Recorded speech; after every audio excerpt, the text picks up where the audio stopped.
Shake off the past. Harry and Meghan throws a monkey wrench into relationship with the British press. On November 27, 2016, it was Charles and Diana's son Prince Harry's turn. Unlike them, this was rom-com worthy stuff.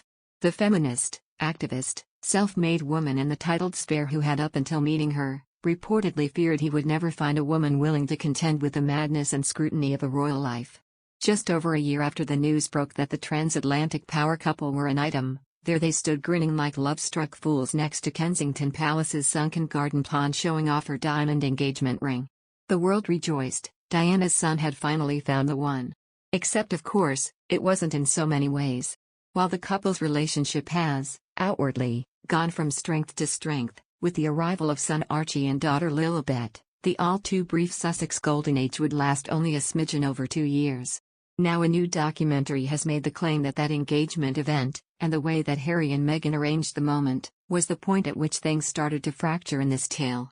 Not with the lovebirds, of course. No. Between them and the media.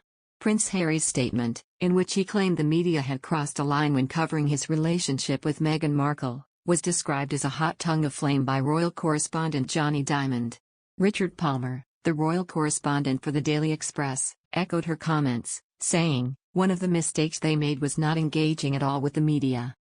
In the first part of the BBC's controversial The Princes and the Press, which aired earlier this week, host Amol Rajan and other royal journalists argued that the unusual way that day in November was carried out set the tone for what would be, and still is, a deeply sour relationship.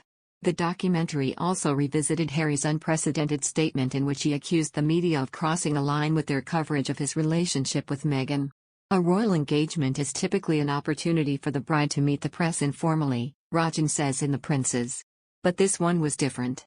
Harry and Meghan stuck a pond between them and the reporters. This was not the type of celebration they, the press, were used to.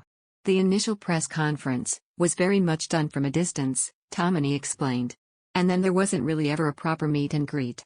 Maybe the lack of understanding of what Meghan was all about might have been down to the fact they never introduced her to the press properly.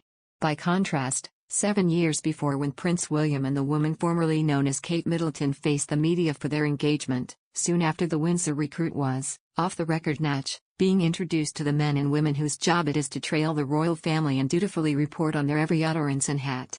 While those heady early days of the Sussexes' engagement and up until their wedding in May 2018 would see a positively orgiastic outpouring of front-page love for the Duchess-to-be, that tide did start to turn as she began her working royal life.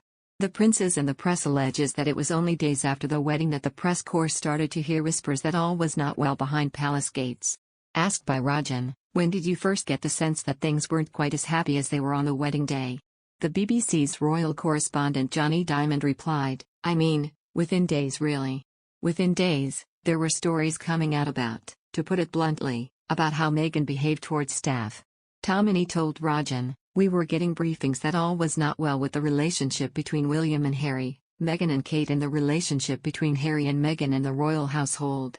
The palace statement also mentioned nightmarish nightly legal battles to keep defamatory statements out of newspapers, and Meghan's mother Doria Raglan having to struggle past photographers to get to her front door. It ended with a call for understanding of the Duke of Sussex's plight. It read, "He has asked for this statement to be issued in the hopes that those in the press who have been driving this story can pause and reflect before any further damage is done." It would be 6 months later, in November 2018, that the first story would emerge in print painting Meghan in a less than flattering light when The Sun aired claims about an alleged brouhaha which has come to be known as Tiaragate. The Queen warned Prince Harry over Meghan Markle's behavior and attitude before their wedding following a row over the bride's tiara, that story reported at the time. The bride's tiara.